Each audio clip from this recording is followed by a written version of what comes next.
সুরমা মণ্ডলের উদ্যোগে এদিন এক দিবসীয় কর্মশালার উদ্বোধন করেন সুরমা বিধায়ক স্বপ্না দাস পাল। তাছাড়া কর্মশালায় উপস্থিত ছিলেন বিধায়ক সহ মহিলা মণ্ডল সভানেত্রী সত্যাবতী দাস, মহিলা নেত্রী ঝর্ণা চক্রবর্তী, নেত্রী বীণা বিশ্বাস, সুরমা মণ্ডল সভাপতি সঞ্জীব আহির, সুরমা প্রাক্তন মণ্ডল সভাপতি সন্তোষ কুমার দাস, ধলাই জেলার জেলা পরিষদের সহ সভাধিপতি অনাদি সরকার, প্রাক্তন মণ্ডল সভাপতি সুনীল চন্দ্র দাস প্রমুখ। মহিলা মোর্চার এক দিবসীয় কর্মশালায় সুরমা বিধানসভা কেন্দ্র থেকে রেকর্ড সংখ্যক মহিলা অংশগ্রহণ করেন। কর্মশালার পর বিকালে একটি বিশাল মহিলা মোর্চার মিছিল কমিউনিটি হল থেকে বের হয়ে মরাছড়া বাজার এলাকার বিভিন্ন পথ পরিক্রমা করে পুনরায় কমিউনিটি হলের সামনে সমাপ্ত হয়।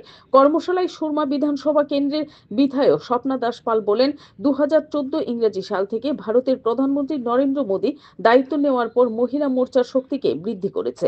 মাতৃশক্তিকে কিভাবে এগিয়ে নেওয়া যায়, মহিলাদের এগিয়ে নিয়ে আসলে দেশ শক্তিশালী হবে, সেই বিষয়ে চিন্তা ভাবনা করেন। তিনি মহিলাদের দেশের বিভিন্ন দায়িত্ব পালন করার কাজে লাগিয়েছেন।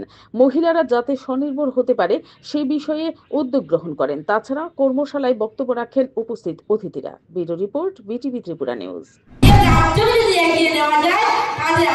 মহিলাকে এগিয়ে নিয়ে আসতে হবে, মহিলাকে বিভিন্ন দায়িত্ব দিতে হবে এবং মহিলারা এমনই তারা সকাল থেকে রাত পর্যন্ত যেমন সংসারের কাজে নিয়োজিত থাকেন তেমন দেশকে রক্ষার জন্য ওনারা নিয়োজিত থাকবে।